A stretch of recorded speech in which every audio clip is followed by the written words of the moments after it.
네, 통지표를 좀 말씀드릴게요. 이제 대부분 학교가 1학기 때 통지표가 나가지 않습니다. 자, 보시게 되면 2학기 통지표인데요. 저기 보시게 되면 평가의 잘함, 열심 이렇게 돼 있죠. 네, 이것이 바로 평가 결과됩니다. 옛날에는 매우 잘함, 잘함, 보통 이렇게 되는 경우도 있고요. 그리고 학교별로 단계가 됩니다. 2단계 평가도 있고 3단계, 4단계 평가도 있을 수 있습니다. 대부분 학교에서는 보통 이제 3단계 평가를 하는 경우가 많이 있습니다. 자, 그럼 보면은 위에 보시는 교과 평가가 바로 수행 평가 결과가 되겠습니다. 그래서 영역별로 우리 학생들이 어떤 결과가 나왔는지 평가 결과 나오고요. 밑에 보시게 되면 이제 출결 사항과 창의적 체험 활동 사항, 그다음 교과 학습 발달 사항이라 이런 관 내용이 통지표가 나가게 되어 있습니다. 부모님들이 좀 기억하실 게 뭐냐면 초등학교는 중학교부터 성적 증명서가 있고요. 초등학교는 성적 증명서가 없습니다. 그래서 부모님께서 이 통지표가 나중에 해외 학교를 가거나 또는 다른 곳에 성적 제출할 때 이 통지표가 대체하는 경우가 많습니다. 그래서 이것을 잘 보관하셔야 됩니다. 그래서 잘 보관하시고요. 학교별로는 양식이 좀 다를 수 있습니다. 어떤 학교에서는 교과 평가를 안 넣고요. 출결사항이나 창의체험 등 이런 서술형 평가만 넣는 경우도 있고요. 학교별로 이 평가 결과 제시는 조금씩 구성이 다릅니다. 어쨌든 1학년 2학기부터는 생활통지표가 이제 학교별로 학기 말에 배부가 됩니다.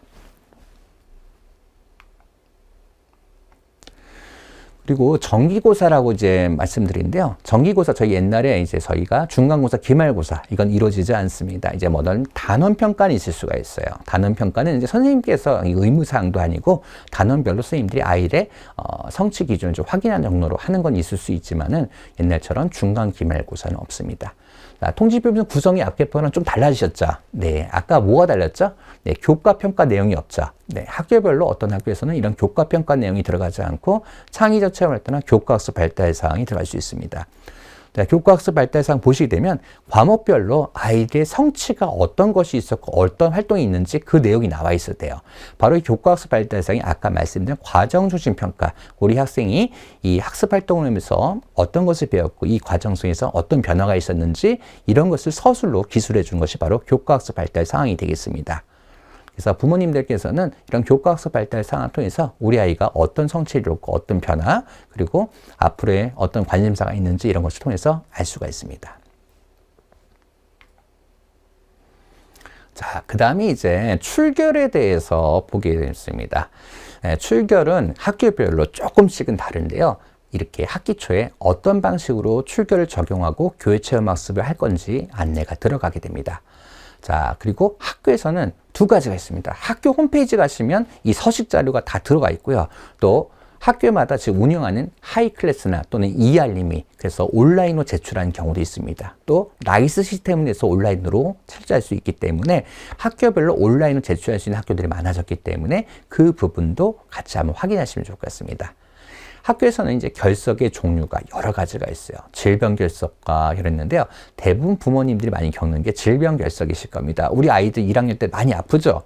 자, 그러면 가시면 꼭 하셔야 될 게 있어요. 대부분 병원 가시죠. 그러면 병원에 가시면은 이제 부모님께서 소견서나 진료 확인서를 갖다가 잡아두시면 됩니다. 또 약봉지로 됩니다. 그래서 아이들이 이틀까지는 결석 신고서 내실 때 약봉지나 처방전을 내시면 가름할 수가 있어요. 그렇지만 3일 이상 결석을 할 때는 바로 진단서나 소견서 같이 서류가 필요합니다. 이런 근거 서류가 제출하지 않을 때는 옛날에는 무단이었는데 지금 미인정 결석이라 합니다. 미인정 결석으로 처리가 되기 때문에 꼭 병원에 가시게 되면 약봉지나 또는 진단서, 소견서를 합니다. 진단서 좀 비싸시니까 소견서로 충분합니다. 자, 보면 학교별로 보면은 교육 관련 서식이라 가지고 학교 홈페이지가 있습니다. 보시게 되면 이와 같이 교육체험학습 보고서 신청서, 그 다음에 출석 신고서, 결석 사유서 이런 양식들이 학교별로 지정된 양식들이 이와 같이 들어가 있습니다. 그래서 여기서 다운을 받으셔가지고 출력하셔서 작성하셔도 되고요. 온라인으로 제출하시는 데는 이제 작성하신 다음에 이제 파일이나 사진 찍어서 올리셔도 됩니다. 자, 그러면 다시 한번 좀 병결입니다. 몸이 아파서 빠지는 결석이 질병 결석 병결입니다. 아까 말씀드린 이틀까지는 저희가 진단서 소견서가 없어도 되고요. 진료확인서나 약봉지를 가져내셔도 돼요. 그렇지만 3일 이상일 때는 의사 진단서나 소견서 이것이 들어야 합니다. 여기 중요한 거는 병명과 진료기간이 언제 아팠다, 언제까지 치료했다 이 내용이 들어가야 돼요. 자, 그럼 아이가 아프게 되면 어떻게 될까요? 제일 먼저 하셔야 될 게 선생님들께서 출근 시간이 있기 때문에 아마 내용을 갖다가 전달하기 어려울 겁니다. 두 가지 방식이 있어요. 첫 번째는 교무실에도 일찍 오십니다. 그래서 교무실에다가 저 몇 학년 몇 반 누구 학부모님인데요. 저희 아이가 어디가 아파서 오늘 결석을 합니다. 또는 병원에 들렸다가 병 지각을 할 예정입니다. 이렇게 해주시면 교무실에서 담임선생님께 메시지를 통해서 학생의 상태를 갖다가 전달해 주십니다. 또는 하이 클래스나 ER님을 통해서 선생님께 문자나 내용을 남기실 수도 있습니다. 그래서 요거는 제일 중요한 건 아이가 빠지게 되면은 학교에 연락을 해주시는 게 제일 중요합니다.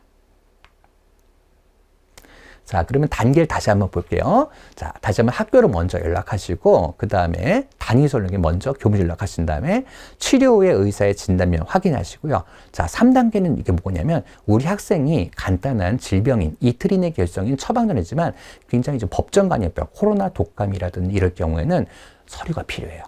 출석 인정 결석이래 가지고 출석 인정 결석은 아이가 학소에 나오지 않더라도 아이들의 공중 보건이라든지 전염을 방지하기 위해서 출석으로 인정해 주는 케이스입니다. 네, 독감이라든지 수두라든지 전염력이 강한 것에 해당되는데요. 이럴 때 진단서 소견서가 꼭 있어야 됩니다. 그래서 진단서 소견서를 내주시게 되면 그 결석일에 대해서는 저희 학교에서는 출석 인정으로 처리하게 됩니다. 그래서 이런 서류들은 보통 이제 5일 이내, 결산 5일 이내에 제출을 해주시면 줘야 돼요. 네, 서류가 보통 결석기를 좀 보여드리겠습니다. 학교마다 조금 다른데요. 결석 사유, 어디가 아파서인지, 기간은 언제부터 언제, 이럴 때는 여기 며칠간은 토일을 제외하고 실제 수업일수로 보통 합니다. 제출서는 소견서나 진단서 내지는 서류를 갖다 써주시면 되고요. 그 다음에 보호자 이름 쓰셔가지고 제출하시면 담임선생님께서 내용을 보시고 근거서를 보고 이걸 병결로 처리하실지 출석 인정 처리하실지 이것을 이제 처리하시게 됩니다. 자, 이와 같이 대부분 약봉지로 많이 내세요. 이틀 이내는 약봉지를 많이 받으시죠. 거기 보게 되면 대부분 약의 명이라든지 이걸 가지고 이 학생이 우리가 어디가 아파서 치료를 받았다는 걸 알 수 있기 때문에 학교에서는 이렇게 약봉지를 많이 받고 있습니다. 또 두 번째는 진료 확인서 있죠. 네, 어느 날 와서 무슨 내용으로 치료를 받았다. 네, 이틀 이내 결석에는 진료 확인서나 약봉지라고요. 또 세 번째 이런 경우가 있어요. 병원에 안 보내고 집에서 좀 쉬게 한 경우가 있죠. 이때는 학부모 확인서 있죠. 학부모님께서 아이가 어디가 아파서 집에서 쉬었다. 이런 내용으로 학부모 확인서 학교 양식으로 제출하시면 되겠습니다. 자, 저게 학부모 확인서예요. 자, 이거는 어떤 경우라 말씀드렸죠? 네. 아이가 병원에 가지 않았을 때, 약을 타거나 그러지 할 때 어떤 내용으로 이제 아이가 질병으로 아팠다. 집에서 쉰 경우에 이렇게 학교별로 학부모 확인서나 의견서 양식으로 제출하시면 되겠습니다. 자, 지금까지 말씀드린 거는 며칠 이내 결석이었죠? 네, 이틀 이내입니다. 자, 지금 3일부터가 중요합니다. 네. 네, 3일 이상에는 출석, 인정, 결석, 병결 모두 치료기간이나 병명이 소견서나 진단서가 필요합니다. 내용이 지금 보이실지 모르겠는데 세 가지 요건이 있어야 돼요. 첫 번째 진단명이 나와야 돼요. 병명이 출석, 인정, 결석에 해당되는 전염성이 있는 병이라는 것의 진단이 나오고요. 두 번째는 치료기간과 그리고 언제가 등교 가능이라든지 이것이 나와야 됩니다. 자, 제일 많이 하는 게 우리 1학년들 작년에 급성 A형 독감이 많이 돌았습니다. 자, 보시게 되면 A형 독감 진단이라 나와 있죠? 네, 진단명. 그리고 격리기 치료가 필요하다. 그리고 언제부터 등원 가능하다. 네, 이렇게 처리가 명시가 되어 있으면 학교에서는 그래 26일부터 등원이 가능하니까 그래 25일까지는 출석 인정으로 이제 처리를 해주는 겁니다. 보시면 23일, 24일 학교 결석을 요한다 돼 있죠. 이렇게 자세히 써주시는 분도 있지만 저 옆에처럼 며칠부터 며칠까지 치료 격리 필요하다. 그러니까 이런 내용을 다진 경우도 있습니다. 자, 어쨌든 이런 소견서 내용에 세 가지가 필요하다고 했죠. 네, 병명, 치료기간, 그 다음에 격리 필요성. 네, 요것을 갖다가 의사 선생님께서 써주시게 되면, 적으시면 이 부분에서는 출석 인정 결석으로 또 병결 인정받게 됩니다. 네, 학교의 감염병별로 핵심 정보를 좀 말씀드리겠습니다. 자, 보통 우리 학생들이 많이 걸리는 병이 수두, 유행성 이사염, 그 다음에 인플루엔자, 독감 이르고 수족구가 있습니다. 근데 여기서 날짜가 나와 있는 건 중요하지가 않습니다. 왜냐하면 학생마다 다르기 때문에요. 이런 경우에는 제일 중요한 게 의사 진단서에 포함된 바로 격리일자나 치료일자가 되게 중요합니다. 그래서 꼭 진단서나 소견서를 받으실 때는 등록 가능한 날짜 그리고 격리 필요성 이 내용이 들어갈 수 있도록 서류 꼭 발급받아야 됩니다. 그래서 우리가 보통은 독감을 5일로 보통 출석 인정을 해주는데요. 근데 독감이 아이마다 아픈 경우에는 의사 선생님이 얘는 치료가 이틀 더 필요하다. 그래서 거기 명시가 돼 있으면은 5일이 넘어서는 일주일까지도 바로 출석 인정을 할 수 있기 때문에 서류가 굉장히 중요합니다. 자, 그럼 출석 인정 결석은 조금 전에 말씀드렸던 법정 전염병 인양 결석이 있어요. 출석 인정 결석을 다시 한번 말씀드리자면 얘가 학교에 나오지 않더라도 이런 사유들을 내서 출석으로 인정을 해준다라는 부분이 있습니다. 쉽게 말해서 아무것도 표시가 안 되는 거죠. 자, 그러면 뭐라고 생각하시면 공가라고 생각하시면 돼요. 자, 저기로 따지자면 의미면. 자, 그러면 경조사 결석 좀 보겠습니다. 경조사 결석은 이제 결혼, 입양, 사망 등 이제 있는데요. 여기에 빠진 게 하나 있어요. 대부분 생각할 때, 고모나 이모, 삼촌, 결혼식은 어디에 해당되나요? 보면은 그 결혼식은 없습니다. 고모나 이모나 결혼식 없죠. 네. 이런 경우에는 이거는 교회 체험학습으로 쓰시면 됩니다. 교회 체험학습으로 이제 가족 행사로 쓰시면 되고요. 경조사랑 인양 결석을 하실 때는 이제 여기 해당하는 것이 그 날짜가 되겠습니다. 이 날짜들은 바로 저희가 수업 일수, 공휴일은 제외입니다. 그리고 제일 궁식은 교회 체험학습입니다. 교회 체험학습에는 날짜가 좀 중요하십니다. 당일날 가겠다고 제출하시면 대부분 학교에서는 인정을 안 해주십니다. 그래서 미리 계획을 써서 3일 전, 실시 3일 전까지는 제출해 주시고요. 보고서는 종료 일주일에 해주십니다. 연간 가능 일수는 저희가 수업 일수가 아까 190 말씀드렸죠. 10% 가능합니다. 그래서 19일인데 이걸 한 번에 쓸 수 있는 것이 아니라 나누어서 쓰셔야 됩니다. 그래서 최대 쓸 수 있는 것은 10일 됩니다. 그리고 반일 단위.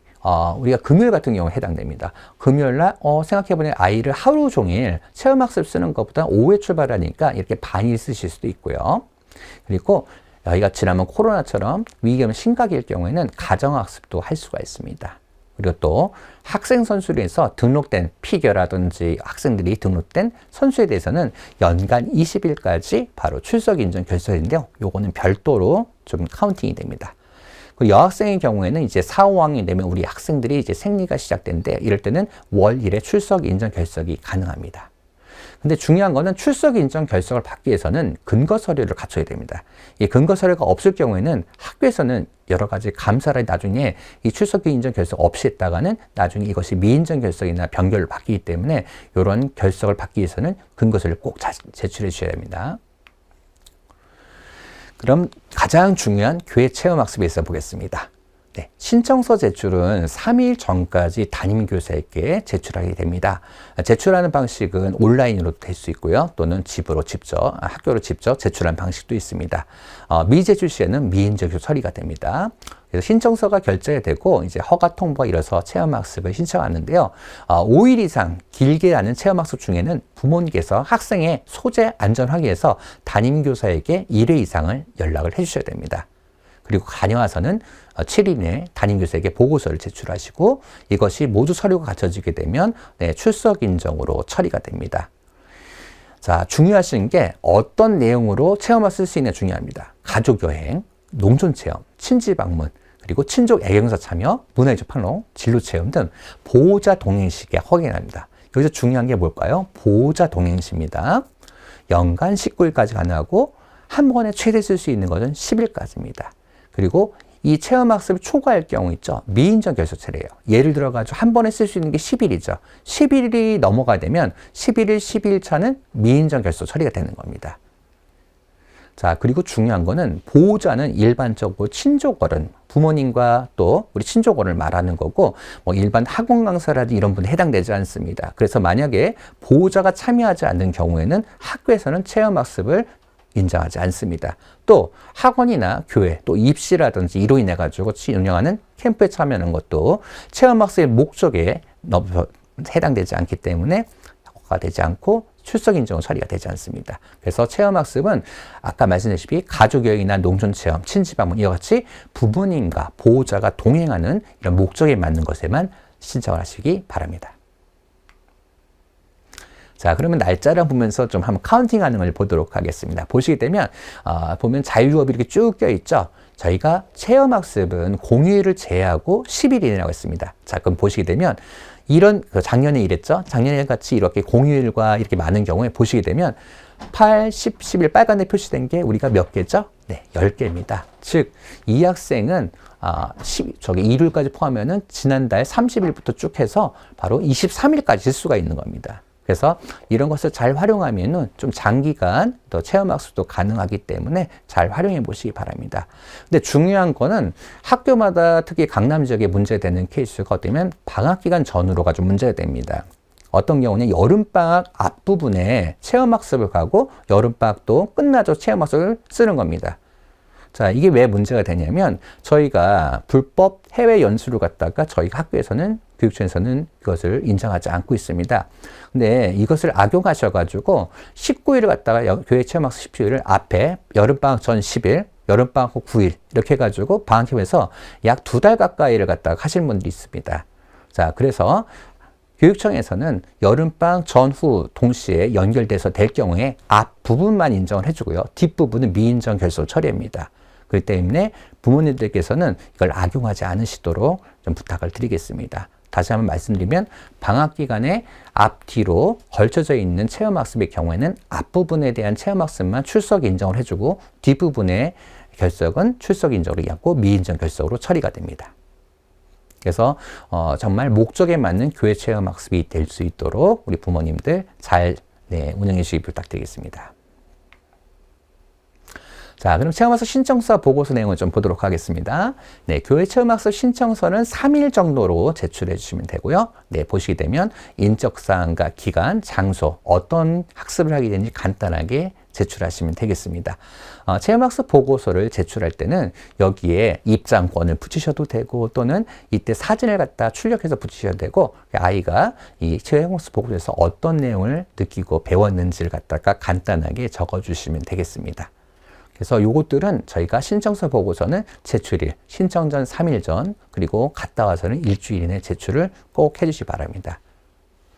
제가 요번에 저희 학교도 감사가 있어가지고 이제 처리하다 보니까, 몇 년 전에 있었던 내용 중에서 교회 체험서 신청서는 제출했는데, 보고서가 학기 말이다 보니 제출 안 한 경우가 있었어요. 그래가지고 그 학생들에 대해서는 어떻게 됐느냐, 바로, 교육청 감사를 통해서 학생들이 이제 출석 인정 결석이 아니라 미인정 결석으로 처리를 바꿨습니다. 그래서 부모님들 학기 말에 놓치기 쉬우신데요. 이건 체험학습 보고서 잘 제출해 주시기 바랍니다. 자, 경조사 결석은 말씀드렸지만 저기 보면 부모 형제 자매 파란색으로 세 자리 있죠. 네, 작년에 바뀌었으면 작년에는 부모의 형제 자매 사망 시에 1일이었는데 3일로 이제 좀 늘어났습니다. 그래서 이 경조사 결석은 마찬가지로 저희가 수업일 수에 바로 휴업일은 빼고 재량이용 재고 처리가 됩니다.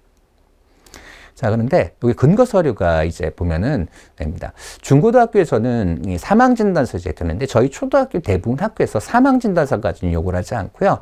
저희가 부고 문자라든지 또는 이렇게 톡으로 가는 스샷, 그리고 또 홈페이지에 가면은 이제 장례식장 홈페이지에 가면 홈페이지에 스샷이 있습니다. 그 내용을 바탕해서 근거 서류 제출하셔도 큰 문제가 없습니다. 네, 세 번째는 이제 기타 안내를 들어가도록 하겠습니다. 네, 우리 부모님들께서는 이제 학부모 아까 잠깐 언급되셨죠? 네, 이번에 가시게 되면 학부모의 구성과 운영에 대해서 안내가 드릴 겁니다. 근데 부담을 많이 느끼실 텐데요. 제가 학부모에 운영했는데 학부모가 굉장히 중요합니다. 예, 학급에서 어떤 일이 되고 또 학급에서 어떤 의견을 모을 때 있죠. 학급 대표가 필요해요. 그래서 학급별로 그런 학급 대표가 학부모님들의 의견 모아서 전체 학부모회의에서 학부모 의견을 모으게 되거든요. 학교 규칙을 개정할 때도 학부모의 의견이 필요하게 되고 교육과정 구성과 운영에도 필요합니다. 그래서 학부모님들께서도 이 학부모에 되게 중요한 역할을 하고 있기 때문에 적극적으로 참여해 주셔야지 학교에 학부모님의 의견을 반영하실 수 있습니다. 그래서 적극적으로 참여해 주실 좀 부탁을 드리겠습니다. 자, 그리고 서울시 교육부 학부모는 아까 좀 보셨고요. 네, 주로 어떤 활동을 하느냐? 네, 물론 이런 교육과정 제일 중요한 거는 학교 교육과정 운영 방안에 대한 의견과 그리고 학교 규칙 개정에 대한 의견 반영, 또 학교별로 학부모 연수를 진행을 합니다. 이것은 작년에 서울시 교육청과 함께하는 학부모 연수들 이런 것도 있고요. 또 구청이라든지 또 학교 자체 연수들이 학부모님 위한 연수들이 활동을 하게 됩니다. 또 학부모님들이 주관 바자회라든지 또는 쓰레기 줍기 정화활동이라든지 뭐 등산대회라든지 다양한 활동들이 학교별로 다양하게 이루어지고 있습니다. 그래서 학부모의 활동에서 이 모든 걸 참석해야 하는 거 의무적이야? 그건 절대 아닙니다. 여기에 연수라든지 바자회 이런 것들은 학교별로 희망자를 받아서 하시기 때문에 참여할 수 있을 때 부담 없이 참여하시면 되겠습니다. 자, 올해는 학교 운영위원회가 새로 구성되는 해입니다. 아마 부모님들 아마 가시게 되면 학부모위원, 지역위원 관련돼서 가정통신을 받으실 거예요. 학교 운영위는 법적 기구로서 학교 구성원이 학교 예산이라든지 급식, 교육과정 이 중요한 사항을 갖다가 심의를 하는 곳입니다. 그래서 학교 운영에 직접 참여할 수 있는 곳이기 때문에 관심이 있는 학부모님께서는 학교 운영위에 참여하시는 것도 한번 생각해 보시고요. 그리고 학교 운영위원회 또 어떨 경우에는 인원수가 많을 경우에는 투표가 이루어지는 경우도 있습니다. 그래서 부모님들께서도 아마 가면 가실수록 이런 활동도 한번 제안하고 싶고 학교에 좀 관심이 있다 하시는 분들은 차후에 2년마다 학교 운영위원회가 구성이 됩니다. 그래서 차후에 우리 학생들이 지금은 잘 모르시겠으면 나중에 3학년, 4학년 됐을 때 한번 참여하시는 것도 좋을 것 같습니다. 자, 지금 말씀드린 거는 저희는 기본적인 건 말씀드릴게요. 왜냐하면 이 돌봄 프로그램과 이거는 학교별로 모두 달라요. 왜 그러냐면 학교별로 학생들의 환경이라든지 인원수 구성 이런 게 다르기 때문에 저희는 일반적인 것만 말씀드리고 자세한 내용은 학교별로 선생님들에서 부모님들이 연락을 하시면 돼요. 만약에 돌봄 교실에서 궁금하시다 그러면 돌봄교실 담당자랑 연결하려고 하시면 되고요. 그다음에 방과후가 궁금하시다면 방과후 담당자 하십니다. 지금 말씀드린 거는 간단한 내용만 말씀드리겠습니다. 아마 이 돌봄 교실에 대해서는 아마 저희 예비 소집 때 신청을 받으셨고 아마 서류 아마 이미 제출하셨을 거예요. 네. 그래서 이 돌봄 교실은 아침 돌봄 그리고 오후 돌봄 방과후 이렇게 세 가지로 나눠지는데요. 아마 이 신청서를 받으셨고요. 주로 아침 돌봄은 1, 2학년 학생들 아침 돌봄은 이제 전체적으로 받고요. 오후 돌봄 주로 1, 2학년 학생들 또 상황에 따라서는 학교별로 인원이 충분한 경우 3학년도 받는 경우가 있습니다. 그 방과후 경계는 3, 6학년 대상으로 운영되고 있습니다. 돌봄 교실은 학교보다 여건이 다른다기 위해서고요. 그래서 제일 좋은 거는 우리 부모님은 연락을 하셔야 되고요. 기본적인 시스템을 좀 알고 계시면 좋겠습니다. 자, 그래서 학교별로 돌봄 교실은 잘 갖춰서 그리고 돌봄 실무사와 선생님들께서 굉장히 노력을 하시면서 잘 갖추고 계십니다. 네, 방과학교요. 이 방과학교는 지금 아마 좀 기다리고 계셨을 겁니다. 이 방과학교는 저희가 어떻게 운영되느냐 조금씩 다른데요. 입학 이후에 신청과 안내가 이루어져서 요건 아직 아마 연락 못 받으신 학교가 많을 겁니다. 보통 3개월 단위로 4분기가 운영되고 있고 어떤 학교는 4개월 단위로 3분기가 운영되는 경우가 있습니다. 어쨌든 나누어서 운영되는 거. 그리고 중요한 거는 학교별로 인원이 부족한 과목은 폐강이 됩니다. 우리 대학교에서도 인원수가 부족하면 폐강되는 것처럼 방과후 강좌도 인원수가 적을 때는 폐강이 됩니다. 자, 운영부서는 아래와 같이 일반적인 데인데요. 학교별로 다른데 이게 왜 학교별로 다르냐? 저희가 중요하신 게 학기 말에 조사를 합니다. 방과후 만자 조사를 할 때 원하는 부서, 개설 원하는 부서 이런 것들을 갖다가 쓰시게 돼요. 자, 그래서 이런 요청이 많이 들어오기 때문에 학교에서는 그래, 학부모님들께서 이번에 아이들에게 요 분야가 신청이 많이 들어왔으니까 이거 한번 개설 수요 조사를 한번 해봐야겠다. 그래서 수요 조사를 해봤는데 인원수가 나오게 되면 개설이 되는 겁니다. 그리고 학생들의 인원이 신청이 거의 없다. 그 과목은 이제 폐강이 되는 거고요. 결국에는 부모님들께서 어떤 과목을 열고 싶다는 그런 의견들이 쌓이고 쌓여야지 반영이 되시기 때문에 꼭 그런 설문조사에 참석을 꼭 하시면 좋을 것 같습니다. 대부분 학교는 이제 안내를 할 때 보시게 되면은 이제 시간이 나와 있어요. 보시게 되면 12A, 16B라고 돼 있죠. 월요 생명과 이제 뭘 의미하느냐? 대부분은 12A라는 건 1, 2학년만 참여하는 시간이에요.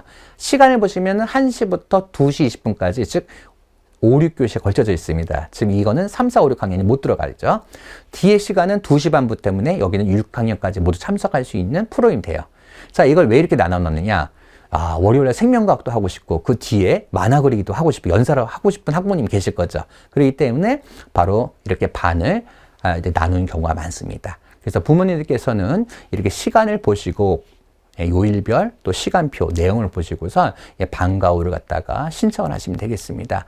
보시게 되면 수강료라든지 교육 내용 이런 것들 갖다가 또 담당 선생님들이 안내가 되어 있기 때문에 궁금하시면 질의를 하셔가지고 이런 선택하실 때 환영하시면 되겠습니다. 보면은 요거는 대부분 학교 많이 쓰고 있는 건데요. 대부분 학교는 부모님들께서 아마 정보를 동일하시고 제출하셨을 거예요. 그러면은 이와 같이 문자가 올 겁니다. 이거는 방과 학교 수강 신청. 링크를 누르시게 되면은 아마 학교별로 그 발신번호라든지 URL 연결이 조금씩 다른데요. 이걸 누르시게 되면 수강 신청 메인 화면이 나올 겁니다. 그래서 여기서 강좌 영역 선택이라는 걸 누르시게 되면 수강 신청이 이루어지게 됩니다. 학교에 따라서는 조금씩 다른 게요. 선착순으로 하는 경우도 있고 수강일이 넘어설 경우에요. 선착순으로 하는 경우도 있고 아니면 추첨을 하는 경우 학교마다 조금씩 다릅니다. 그래서 학교에서 안내받으신 내용에 따라 가지고 수강 신청을 해주시면 되겠습니다. 자, 그리고 대부분 학교 많이 쓰고 있는 게 ER입니다. 이건 뭐 물론 다른 거 쓰시는 학교도 많아요. 근데 대부분 많이 쓰고 계신 거 가지고 대부분 학교는 아마 입학 때 ER미를 가입하라고 안내할 학교가 많으실 겁니다. ER미 아니어도 다른 시스템으로요. 네, 꼭 요 ER미나 이렇게 안내 시스템에 꼭 가입을 하시면 좀 이런 정보들 있죠. 어떤 그 교육 신청이라든지 의견 전달이라든지 학사 일정 안내. 요즘에는 저희가 종이 가정통신문이래가 옛날에는 출력해서 나눠줬는데 여러 가지 환경 문제도 있고요. 그 다음에 위에서 종이 가정통신문 거의 나가지 않고 있습니다. 그래서 부모님들께서 이런 시스템에 잘 열어보시고 수시로 보시고 의견하는데요. 저도 조금 안타까운 게 뭐냐면 좋은 학교에서 프로그램이 되게 많아요. 방학에 캠프라든지 캠프가 있는데 이거를 갖다 자주 보시는 분들은 신청을 갖다가 잘 하세요. 그리고 이런 활동을 갖다 잘 운영하시고 쓰시는데 이걸 안 보시는 분들은 좋은 활동이 그걸 못 쓰시고 계시다가 나중에 이런 것도 있었어요. 너무 안타깝네요. 너무 아쉬운 거예요. 그래서 부모님들 학교에서 운영하는 학부모 연수라든지 아이들 방학 캠프라든지 이런 것들도 좋은 게 많습니다. 그래서 이런 알림 프로그램들을 잘 보셔가지고 그런 기회를 잘 활용하셨으면 좋겠습니다. 네. 다음 이제 입학준비금을 좀 말씀을 드릴게요. 제가 입학준비금 업무를 갖다가 과거부터 조금 했었습니다. 근데 이제 입학준비금을 갖다 보게 되면 이게 언제 쓰는 게 좋으냐? 바로 쓰시는 게 좋습니다. 왜냐면 이거 한 10월달, 11월달 써야지 이렇게 놓치고 계시면은 11월달 가서 까먹고 있다가 날리는 경우가 많습니다. 실제로도 1년에 한 40분에서 50분 신청하시면 두세 분 정도는 아마 입학준비금을 갖다가 저희가 아무리 연락해도 쓰지 않고 계시다가 다시 반납이 되는 경우가 많습니다. 자, 우리 1년에 20만 원이시고요. 전액 제로페이로 기하고 사용물품, 의류, 가방, 신발, 도서, 문구, 안경, 입학 준비에 관한 물품이 있습니다. 지금 미리 어떤 물품을 사면 좋을지 미리 계획을 하시고 바로 준비를 해주시게 되면은 좋을 것 같습니다. 그래서 이거는 학부모님께서 이제 학교에서 제로페이 등록 알림톡이 나가게 됩니다. 그래서 학부모님께서 직접 제로페이 등록을 하면서 되시게 돼요. 자, 보면은 보통 이렇게 되어 있습니다. 보시면 신청 내역을 갖다가 이제 작년 자료인데요. 여기서 제로페이 된 부분을 갖다가 여기 보시면 되겠습니다. 네, 입학준비금 신청 기간은 2월부터 3월이고요. 나중에 입력사항을 잘못 기재한 경우 신청합니다. 근데 중요한 거는 저희도 가끔 보면 학교명을 정확히 잘 모르셔가지고 학교명을 틀리게 쓰신다든지 학생 이름이 달라가지고 요것이 이제 접수가 잘 안 돼가지고 신청이 안 된 것 같습니다. 그래서 입력사항을 잘못 넣으신 경우에는 신청 취소를 하시고선 재신청을 하시면 되겠습니다. 포인트 지급은 이제 3, 5일 이후에 신청한 핸드폰 외에는 포인트로 지급하고요. 사용 기간은 11월 30일까지 진행되기 때문에 이때까지 하고 제가 말씀드린 것처럼 미리 사시면 좋을 것 같습니다. 네. 요거는 아까 말씀드린 재신청하시면 되겠습니다.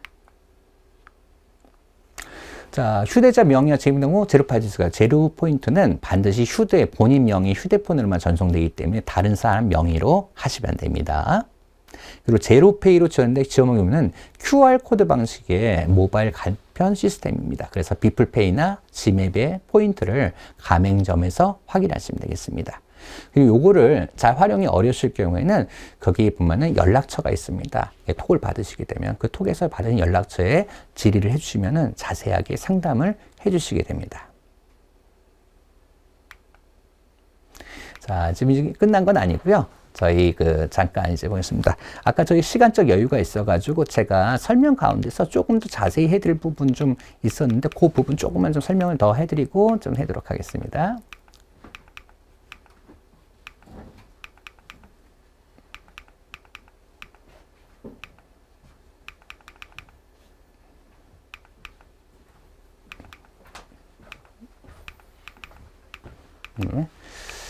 자, 아까 이제 평가 부분이 좀 얘기 많이 나와가지고 이 평가 부분 좀 말씀을 드릴게요. 어머님들께서 가장 학교 질을 많이 들어오는 이제 저희가 교무실에 있다 보니까 많이 들어오는 게 평가 부분이 많이 들어옵니다. 우리가 평가에서 어떤 걸 준비했느냐, 평가에 대한 미리 안내를 해주냐, 어디까지 뭐 해야 되냐 이런 자세하게 걱정이 많아서 오시게 됩니다. 자, 그러게 되면 우리 부모님들께서는 여기 나온 거면 걱정을 많이 하시게 돼요. 아까 말씀드린 학교에서 뭐 서술형 평가, 노출 평가 이건 우리 애들이 할 수 있을까? 네, 전혀 걱정 안 하셔도 됩니다. 우리 보시게 되면 선생님들이 1학년 때 평가하시는 건 주로 아까 말씀드렸다시피 어떤 내용이랬죠? 네, 관찰 평가입니다. 학생이 여기 보시면 모음자의 모형과 이름 알기. 그러니까 이 단계도 높지가 않습니다. 그렇기 때문에 우리 학생이 충분히 성취를 했다면 이 성취에 대해서 조음이라든지 잘함 이렇게 평가를 하고요. 어렵지 않게 모든 학생이 도달할 수 있는 성취 기준을 갖다가 제시하고 있습니다. 그래서 대다수의 학생들은 평가 방법에서 단계에서 좋은 단계를 거의 다 대부분 받습니다. 왜냐하면 성취 기준을 적은 다음에 거기에 도달하게 되면 모두가 다 매우 잘하면 됩니다. 쉽게 말해서 저희가 뭐 학점으로 따지면 A, B, C로 하게 되면은 어떻게 된가요? 바로 우리 학생이 뭐 10개 중에서 6개를 알았다. 그게 기준선이면 그 선을 넘기는 모든 학생이 모두 매우 잘하는 평가 받는 것입니다. 자, 그리고 아까 말씀드린 1학년 1학기 때는 이런 평가에 대해서 우리가 평가 결과를 학부모님이 제시하지 않습니다. 그래서 1학년 2학기부터 제시가 되고요.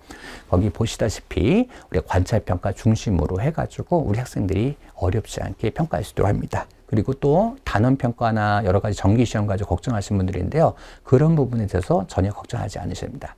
자, 보시게 되면 바로 교과평가 내용 보시게 되면 어떤 내용이 있죠? 네, 평가, 잘함, 열심 돼 있죠. 그래서 2단계, 3단계 평가로서 대부분 학생들이 다 좋은 평가 결과가 나오게 됩니다.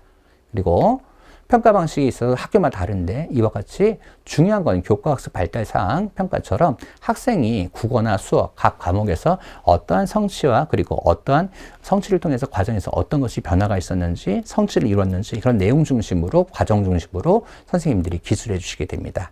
그래서 부모님께서는 바로 무엇보다도 봤을 때는 그 단계보다는 여기 나오신 것처럼 우리 학생이 어떤 내용을 배웠었고 그 과정 중에서 어떤 성취와 변화가 있었는지 그 내용을 중심으로 해서 이런 통지표를 보시면 좋을 것 같습니다. 다시 한번 말씀드리지만 초등학교는 성적 증명서가 없기 때문에 통지표가 성적 증명서를 대신합니다. 어떤 케이스냐? 학생들이 이제 외국 학교를 나가게 되죠. 그러면 외국 학교에서 들어가기 위해서는 한국에서의 성적 증명서를 요구하는 학교들이 있습니다. 그렇게 되면 공중번역을 통해서 학교에서 발급받은 생활통지표 번역을 통해서 학교에 제출하게 됩니다. 그렇기 때문에 생활통지표를 잘 가지고 계셨다가 바로 나중에 그런 일이 생기면 공중번역을 통해서 제출하시게 됩니다. 이거는 다시 재배부하지 않는 경우가 많습니다. 그렇기 때문에 잘 갖고 계셔야 됩니다. 그리고 출결 체험학습에서 좀 아까 부분에서 선생님께 조금 더 말씀드릴 게 바로 이 부분을 좀 말씀드릴게요. 네. 보시게 되면 그 병결이나 근거 서류에 보시게 되면 우리 부모님들께서 약봉지, 진료 확인서, 소견서 자꾸 헷갈리실 거예요. 자, 여기 보면 이틀까지의 아이가 아픈 거는 간단한 서류 된다. 즉, 제일 많이 받는 약봉지나 진료 확인서로 충분히 가능합니다. 여기에는 선생님들 그냥 간단하게 아이의 이름, 인적사항하고 그 다음에 어떻게 처방받는 정도만 나와도 이틀까지의 근거 서류는 충분히 가능합니다. 네. 그리고 아이가 집에서 쉬었을 경우 바로 학부모 확인서, 학교별로 양식이 다릅니다. 학교별로 이런 학부모 양식을 가지고 제출을 하시게 되면 근거 서류 제출이 가능합니다. 자, 지금 다시 한번 이제 강조 드릴게요. 3일 이상. 요것 때문에 학교랑 학부모님 사이에서 조금 문제가 있는 경우가 많아요. 3일 이상일 때는 바로 병명, 치료기간이 꼭 들어가야 되는 소견서나 진단서가 필요합니다. 자, 여기에는 병명이 들어가야 되고요. 진단명. 그 다음에 언제부터 언제까지 치료가 필요한지가 나와야 됩니다. 그리고 마지막으로는 출석 인정을 받는 법정 감염병에 대해서는 바로 격리 필요성이 들어갑니다. 네. 그래서 지금까지 제가 했던 내용들 한번 좀 시간적 여유가 있어서 지금 있어봤습니다.